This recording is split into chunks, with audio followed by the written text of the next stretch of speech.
ओम या श्री स्वयं सुकृतिनां भवने स्वलक्ष्मी पापात्मनां कृतिदयां हृदये सुबुद्धि श्रद्धा सदां कुलजना प्रभव सलज्जा तां त्वां नतास्म परिपालय देवि विश्वम्। नमो नमस्ते स्फटिक प्रभाय सुश्वेतहाराय शुमंगलाय शुपातहस्ताय सनातनाय जलादिनाथाय नमो नमस्ते।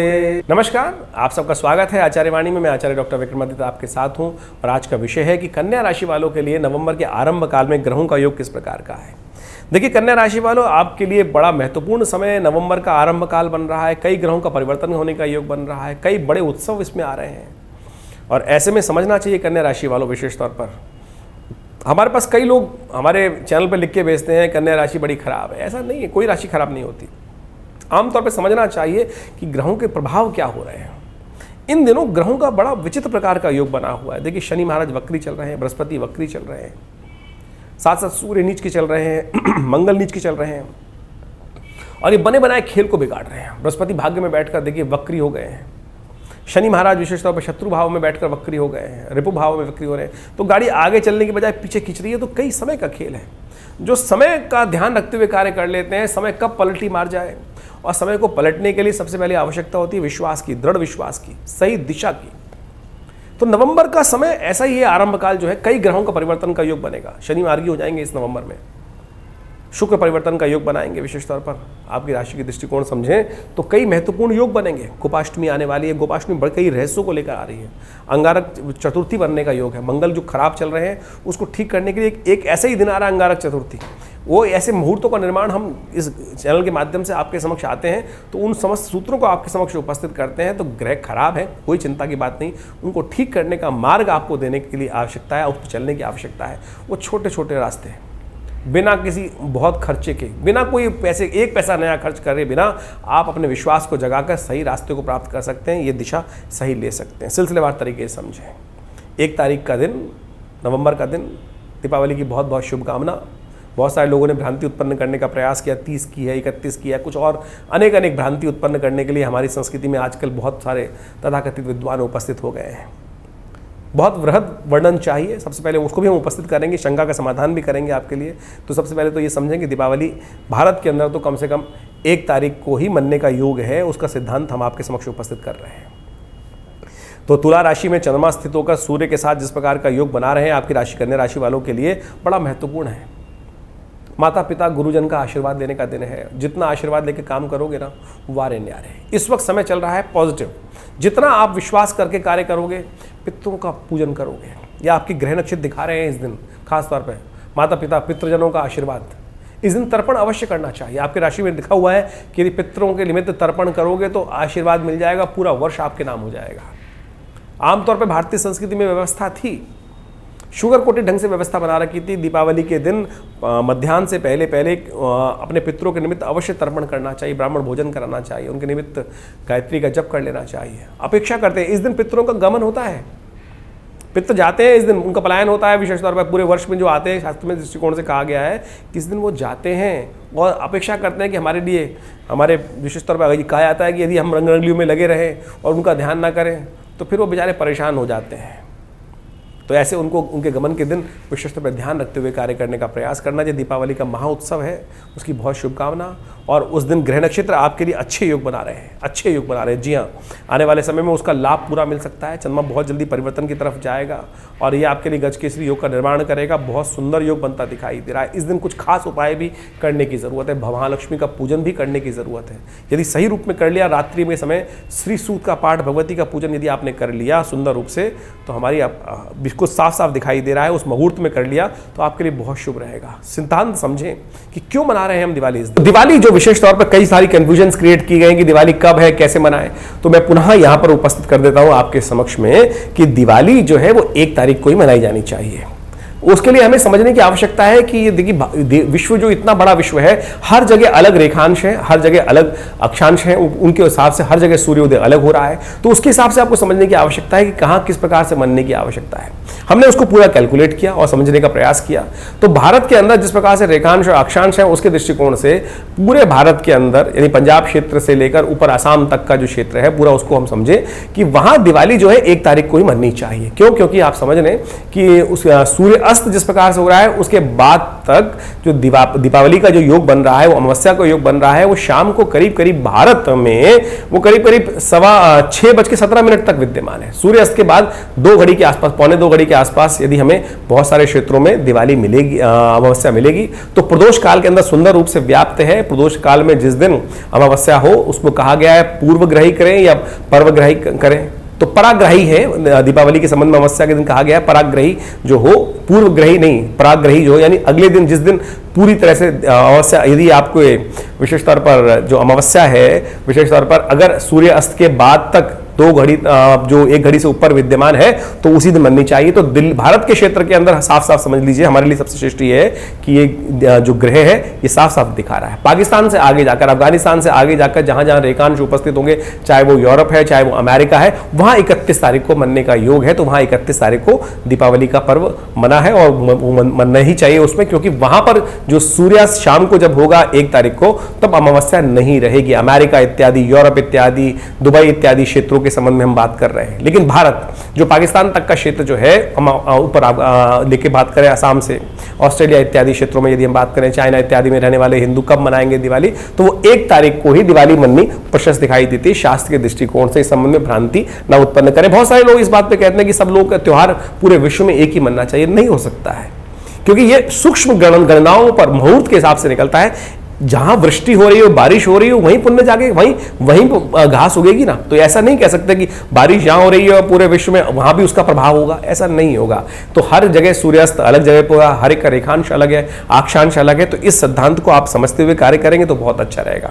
भारत के दृष्टिकोण से समझ लीजिए, सबसे श्रेष्ठ काल दिवाली का जो पूजन का है वो है करीब करीब प्रदोष काल में शाम को करीब करीब 5:35 से लेकर करीब करीब सबसे श्रेष्ठ काल जो है वो 8 बजे तक का मुहूर्त सबसे श्रेष्ठ है। तो प्रदोष काल के अंदर भगवान भगवती का, महालक्ष्मी का, गणेश का सुंदर पूजन करने की व्यवस्था बनाएं, बहुत अच्छा रहेगा। निशीत काल जो आरंभ होगा वो विशेष तौर पर जो है 8:30 बजे से लेकर 11 बजे तक, और उसके बाद रात्रि तक करीब करीब आप मान के चले 2 बजे तक का सुंदर मुहूर्त बन रहा है। निशीत काल में भगवान शंकर की, गणेश जी की और भैरव भगवान के साथ साथ महालक्ष्मी का सुंदर, महाकाली का सुंदर पूजन करने की व्यवस्था रहती है। मुहूर्त इत्यादि के हिसाब से दोपहर के समय में, वैसे तो दिवाली का पूरा दिन ही मुहूर्त है, उसके दृष्टिकोण से आप आनंद भाव से पूजन करने का प्रयास करेंगे तो बहुत अच्छा रहेगा। और दिवाली के अगले दिन गोवर्धन का सुंदर पर्व है और उस दिन अवश्य आप भगवान कृष्ण का पूजन करें। हमने भी विवेकानंद योगाश्रम में बड़ा सुंदर उस दिन कार्यक्रम रखा है गोवर्धन पूजा का, आप उसमें भी सम्मिलित हो सकते हैं। और एक बात ध्यान रखिएगा, दिवाली को रात्रि में भगवान की आराधना करने के बाद सुबह सुबह जब संध्या काल, जब सुबह सुबह जब सूर्योदय होते हैं उस समय उठ जाना चाहिए।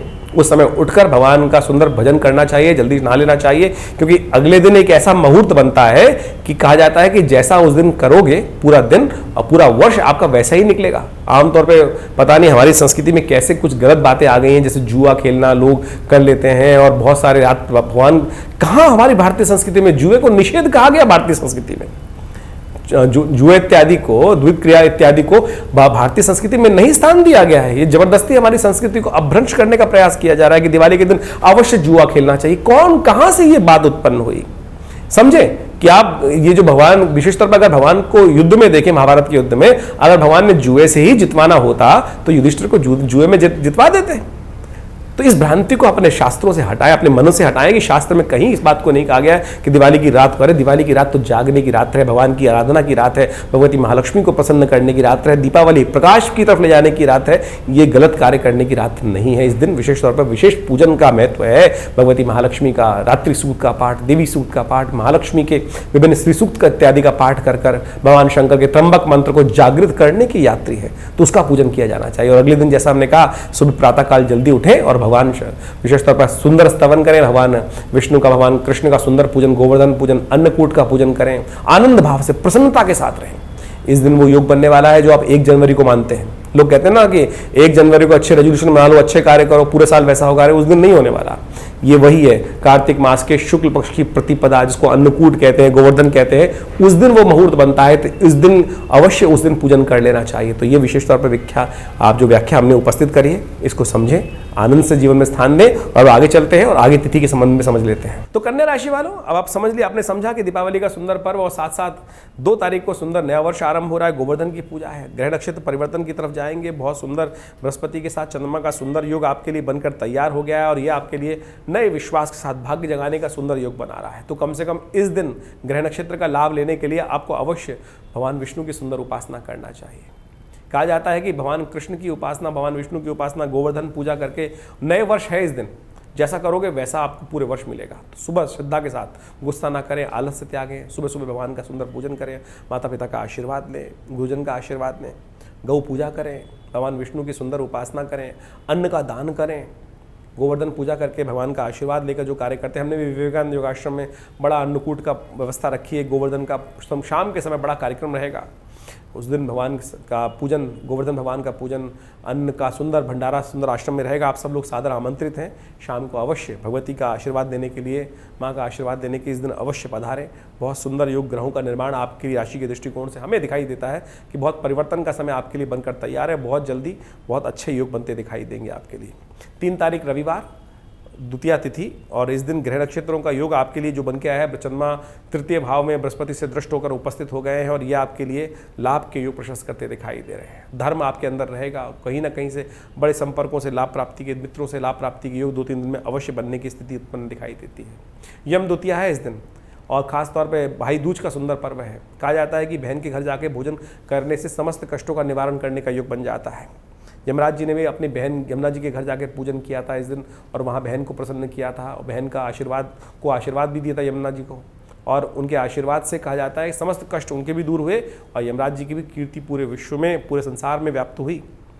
इस दिन विशेष तौर पर शाम के समय पितरों के निमित्त एक दीप दान करने की व्यवस्था है। एक ढाक के पत्ते पे एक दीपक रखकर अपने पितरों का ध्यान करते हुए, गायत्री का जप करते हुए अवश्य उसका तर्पण करना चाहिए। यमाय नमः, चित्रगुप्ताय नमः, ये सब अवश्य मंत्र जप करते हुए ये करेंगे तो बहुत अच्छा सिद्धांत प्राप्त होगा। 4 तारीख सोमवार का अवसर, तृतीया तिथि, सर्वार्थ सिद्धि योग का निर्माण है। पॉजिटिव रिजल्ट्स लाने के लिए दिन अच्छा दिखाई देता है। सुबह सुबह शिव का ध्यान कर कर, दूध का दान कर कर उनका पूजन करेंगे तो अच्छा आएगा। सर्वार्थ सिद्धि योग है, सुबह 8:30 बजे तक नई शक्ति के साथ कार्य करेंगे, अच्छे दिन दिखाई दे रहे हैं आपके लिए। ग्रह नक्षत्र अच्छे परिवर्तन का योग बनाते दिखाई दे रहे हैं। 5 तारीख मंगलवार का अवसर और इस दिन अंगारक चतुर्थी का योग बन रहा है। चंद्रमा परिवर्तन कर कर चतुर्थ भाव में जा रहे हैं और ये आपके लिए ओवरऑल कहीं ना कहीं पॉजिटिव रिजल्ट्स लाने के योग बना रहे हैं, लेकिन स्वास्थ्य का थोड़ा ध्यान रखते हुए कार्य करना बहुत ज़रूरी है। ऐसे में भद्रा का योग भी बन रहा है, तो ऐसे में अच्छा ये रहेगा कि आप थोड़ा सा चावल का दान करें और विशेष तौर पर मंगल को शक्ति देने का दिन है। अंगारक चतुर्थी है। मंगल आपकी राशि के दृष्टिकोण से कहा जाए तो एकादशवें भाव में बैठकर थोड़ा सा कहीं ना कहीं नीच की राशि में बैठे हुए कहीं ना कहीं आने वाले 2-3 महीनों के लिए खराब चल रहे हैं। अंगारक चतुर्थी यानी मंगल का जन्म दिवस, और इस दिन आप एक उपाय कर लीजिए, हनुमान जी का स्तवन, हनुमान जी को चोला, सुंदरकांड का पाठ। इसी को समझते हुए हमने विवेकानंद योगाश्रम में भी इसी का अनुष्ठान रखा है। शाम के समय 5 बजे से मंगल ग्रह शांति महायज्ञ, साथ साथ में सुंदरकांड का पाठ और बड़ा विशाल भंडारा रखा है। आप सब लोग सादर आमंत्रित हैं, इस कार्यक्रम में अवश्य आएँ और अपने नाम से अपने विशेष सुंदरकांड का पाठ करें। देखिए समस्त कष्ट दूर होने के योग बनेंगे। मंगल को आने वाले 4 महीने में नहीं तो बड़ा भयावह स्थिति पूरे विश्व में पहुँचा सकता है मंगल। ये कहीं ना कहीं उपद्रवकारी योग बनाता दिखाई देगा मंगल। तो इसको ठीक करने के लिए ये पाठ करके आप इस शुभ तिथि में 1 घड़ी आधी घड़ी आधी थे पुनियाद, तुलसी संगत साथ की हरे कोट अपराध, इस मुहूर्त में ये उपाय करना आपके लिए बड़ा शिष्ट रहेगा। 6 तारीख बुधवार, पंचमी तिथि, सौभाग्य पंचमी का योग। धनु राशि में चंद्रमा बुध ये प्रवेश कर रहे हैं। चंद्रमा के साथ सुंदर शुक्र परिवर्तन करके योग बना रहे हैं और यह आपके लिए कहीं ना कहीं सुख का योग बना सकता है, लाभ का योग दे सकता है। गौ पूजन अवश्य करना चाहिए और इससे आपके लिए लाभ के योग बनेंगे। 7 तारीख बृहस्पतिवार का दिन, छठ का महापर्व है इस दिन और परिवर्तन का योग बनेगा। आप यदि पॉजिटिव रहेंगे तो आपके लाभ के योग अवश्य बनते दिखाई दे रहे हैं। सुबह सुबह श्रद्धा के साथ काम कीजिएगा। आपके जो शत्रु हैं, शनि महाराज इस वक्त शत्रु बढ़ाते दिखाई दे रहे हैं, रोग बढ़ाते दिखाई दे रहे हैं, लेकिन मंगल शुक्र का परिवर्तन जो है ये आपके लिए ऐसा बन रहा है कि आने वाले 2-3 दिनों में आपके कामों में कोई पंगा अड़ाने का प्रयास करेगा तो अपनी टांग तुड़वाएगा। ये ग्रह योग साफ साफ दिखा रहे हैं। तो तटस्थ होकर काम करें, प्रसन्न होकर काम करने का प्रयास करें। छठ का पर्व है, सूर्य को तक शक्ति देने का पर्व है। देखिए कार्तिक का पूरा महीना विशेष तौर पर स्नान का महीना होता है। केवल स्नान से ही समस्त कष्ट दूर हो जाते हैं। और शास्त्र में कहा गया कि सूर्योदय से पहले स्नान कर सूर्य को जल देना चाहिए, और ये छठ का पर्व कहीं ना कहीं उसी को इंगित करता है। सूर्य कमज़ोर है, नीच के चल रहे हैं, तो ऐसे में सूर्य को अपने शरीर में उसकी शक्ति को देने के लिए उनको दर्शन कर कर उनको अर्घ देना एक पुरानी व्यवस्था है, और ये अवश्य करना चाहिए। सूर्य कीर्ति, शौर्य, आत्म के मालिक हैं, तो उनको जितनी शक्ति दोगे तो ग्रह उतना अच्छा काम करेगा आपके लिए। तो इस समय में, महीने में इस उपाय को अवश्य करना सबसे श्रेष्ठ है आपके लिए। गज केसरी योग का निर्माण शाम के समय होगा। बृहस्पति से दृष्ट होकर चंद्रमा पंचम भाव में चले गए हैं, और बहुत सुंदर योग बनाएंगे आपके लिए, विजय के योग बनाएंगे आपके लिए। 2-3 दिन अच्छे रहेंगे, पॉजिटिव रिजल्ट लाने के रास्ते बनते दिखाई दे रहे हैं आपके लिए। 8 तारीख का दिन शुक्रवार का अवसर, सप्तमी तिथि, सूर्य सप्तमी का योग बन रहा है, और बिहार इत्यादि क्षेत्र में सुबह सुबह भगवान सूर्य को अर्घ देकर छठ पर्व का समाप्ति होती है। सर्वार्थ सिद्धि योग का निर्माण है जो करीब करीब 12 बजे तक रहेगा। ये आपके लिए कहीं ना कहीं अच्छे योग बनाता दिखाई दे रहा है। ग्रह नक्षत्र आपके लिए पॉजिटिव हैं, श्रद्धा के साथ कार्य करें और निर्द्वंद होकर काम करें। मन की दुविधा हटाएं। आपकी राशि में क्या है, हर छोटी छोटी बात में मन में दुविधा उत्पन्न हो जाती, करें ना करें, हाँ ना की स्थिति फंस जाती है। तटस्थ होकर काम करें। मंगल वैसे ही कमज़ोर चल रहे हैं, उसको ठीक करने के लिए गौ पूजन करना आपके लिए अच्छा रहेगा। 9 तारीख शनिवार का अवसर, अष्टमी तिथि, एक गोपाष्टमी का सुंदर योग बन रहा है, और ऐसे में शनिवार के दिन ही योग पड़ रहा है। और शनि महाराज सबसे खराब चल रहे हैं इन दिनों आपके लिए, वक्री होकर छठे भाव में जो चल रहे हैं आपकी राशि के दृष्टिकोण से ठीक नहीं है। शनि महाराज कई उपद्रव कई बार उत्पन्न करते रहेंगे, अभी मार्गी भी हो जाएंगे। तो इस दिन गोपाष्टमी के दिन कोशिश ये करें, गऊ का पूजन करें, गाय के निमित्त अन्न का दान करें। जितना अन्न हो सकता है वो गाय गौशाला में दे दें, या साथ हो सके तो उस दिन सतनाजे का दान करना सबसे श्रेष्ठ रहेगा। ये उपाय करेंगे तो अच्छा रहेगा आपके लिए। दोपहर तक भद्रा है, नए कार्य को आरंभ करने से बचना चाहिए, करीब करीब 11-20 तक। 10 तारीख की दिन बात करें, रविवार, नौमी तिथि है, कार्तिक मास की अक्षय नौमी का योग बन रहा है, कुष्मांड नवमी का योग बन रहा है। ग्रह नक्षत्रों के दृष्टिकोण से परिवर्तन का योग है। स्वास्थ्य के मामले में दिन अच्छा नहीं है, स्वास्थ्य का ध्यान रखना चाहिए। आने वाले 2-3 दिन मौसम बदल रहा है, ये स्वास्थ्य में कहीं ना कहीं परेशानी उत्पन्न करने के योग बना सकता है। इस दिन आंवले का दान करना, आंवले का प्रसाद ग्रहण करना, ये आपके लिए अच्छा रहेगा। तो इस प्रकार से ग्रहों का योगा योग आपने समझा।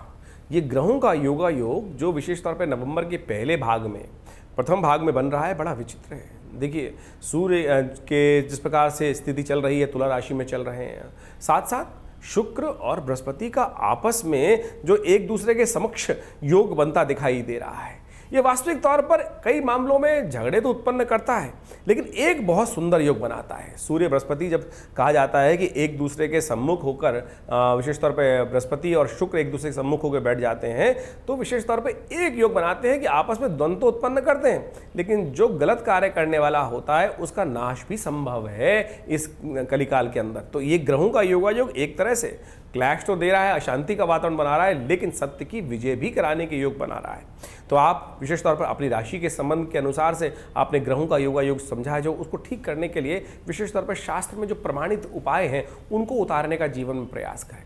हम इस कार्यक्रम के माध्यम से आपके समक्ष जब ज्योतिष को उपस्थित करते हैं तो हम प्रयास करते हैं कि जो प्रमाणिक, विशेष तौर पर पौराणिक मत के अनुसार से जो उपाय शास्त्र में वर्णित हैं, पंचांग के दृष्टिकोण से, विशेष तौर पर तिथियों के दृष्टिकोण से, इन योगायोगों को महत्व समझने का हमें प्रयास करना चाहिए। भारतीय संस्कृति में शास्त्रों की जो रचना की गई है वो इसी कारण से रचना की गई है। उन सब जो उपाय हम सब लोग करें वो शास्त्र के प्रमाणित उपाय करने का प्रयास करें।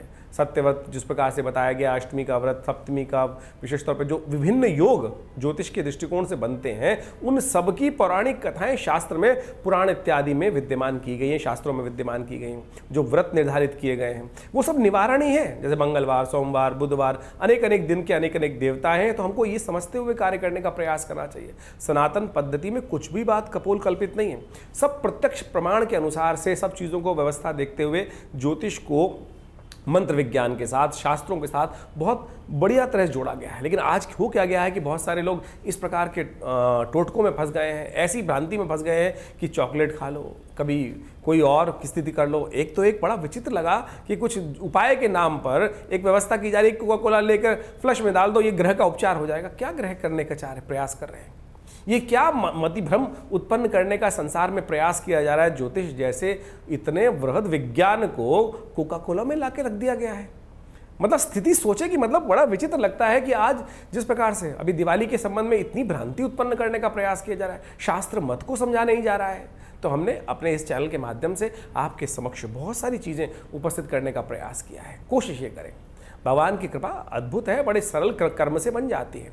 और हम अनेक प्रकार के, मुझे बताइए परमात्मा को आपके पैसे की आवश्यकता क्या है?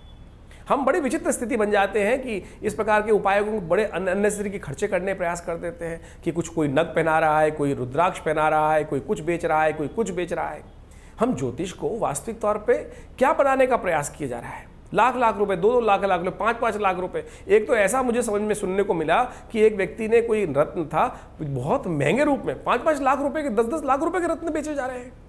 और उसके बाद ज्योतिष का नाम का सहारा लिया जा रहा है। बिल्कुल रत्न काम करते हैं, बिल्कुल अच्छे काम करते हैं। कहा भी गया है कि रत्न यदि वास्तविक सत्य हो तो बहुत सुंदर रूप से कार्य कर देता है, लेकिन शास्त्र के अंदर उसके बहुत सारे ऑल्टरनेट बताए गए हैं।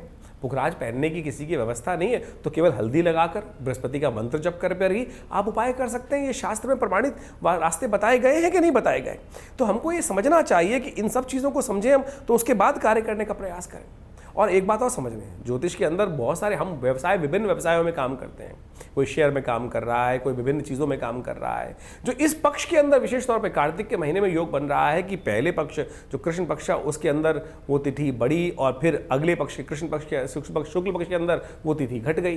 तो ये साफ साफ दिखाता है कि ये जो भयावह स्थिति है, बाजार का रुख भी बड़ा विचित्र हो सकता है और गोता लगा सकता है। तो आप कोशिश कीजिएगा इस सब संबंध में शांति के साथ कार्य करने का प्रयास करें। ये सब चीज़ें जो उपाय हम आपके समक्ष रखते हैं, चाहे मंत्र का उपाय बता रहे हैं या कोई चीज़ दान करने का उपाय बता रहे हैं, शास्त्र के अनुसार से प्रमाणित हम प्रयास करते हैं कि उन सब कथाओं का भी आपको मूल रूप से सिद्धांतिक तौर पर समझाने का प्रयास करें। अर्थ क्या है तो समय समय पर आपके समक्ष उपस्थित रहते ही हैं। और एक बात और ध्यान रखिएगा, मंगल इन दिनों बड़ी विचित्र स्थिति में चल रहे हैं।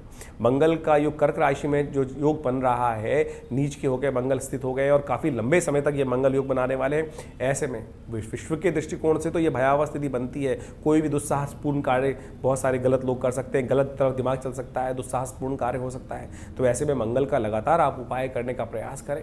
और इन समस्त कार्यों के लिए हमारे आश्रम में विभिन्न समय पर विभिन्न प्रकार के यज्ञ समय समय पर चलते रहते हैं। आप सब लोग उसमें भी सम्मिलित हो सकते हैं। रविवार को जो बड़ा कार्यक्रम होता है, कोई फीस नहीं ली जाती आश्रम में। आश्रम की तरफ से ये समस्त यज्ञ इत्यादि कार्य जो है विभिन्न कार्य समय सब चलते हैं। आप यदि रविवार वाले यज्ञ में बैठना चाहें तो सुबह 8 बजे से लेकर करीब करीब 10 बजे तक भंडारे के साथ सुंदर कार्यक्रम रहता है। आप उसमें सम्मिलित हो सकते हैं। भगवान भगवती के सानिध्य में बैठ सकते हैं। माँ भगवती की सुंदर शिव विग्रह, जो चमत्कारी शिव विग्रह 1947 में मुल्तान से यहाँ पधारा, उनके सानिध्य में, जिनकी फ़ोटो अभी आप हमारे इस वीडियो के माध्यम से देख भी रहे होंगे। तो ये भगवती का शिव विग्रह 1947 में 500 साल पुराना भगवती का शिव विग्रह है जो आश्रम में प्रतिष्ठित है। उन्हीं के सानिध्य में विभिन्न प्रकार के कार्यक्रम, गौशाला इत्यादि, विभिन्न हॉस्पिटल के जो विवेकानंद हॉस्पिटल है, योगा प्राकृतिक चिकित्सा आयुर्वेद का हॉस्पिटल है, वो कार्य कर रहा है। विभिन्न लोग जो विभिन्न पैनल्स पे हैं, भारत सरकार के, दिल्ली सरकार के, एनडीएमसी के, दिल्ली पुलिस के, विभिन्न सरकारी ऑर्गेनाइजेशंस हैं, वो भी आकर यहाँ पर अपना इलाज पैनल पे होने के कारण से कराते हैं। तो आप भी हमारे इस संस्थान से जुड़ें और संपूर्ण रूप से आध्यात्मिक कार्यों को हम आगे बढ़ाने का प्रयास कर रहे हैं। आशा करते हैं आप भी इसमें सुंदर रूप से जुड़कर लाभ लेंगे और विवेकानंद योगाश्रम के साथ जुड़े रहेंगे।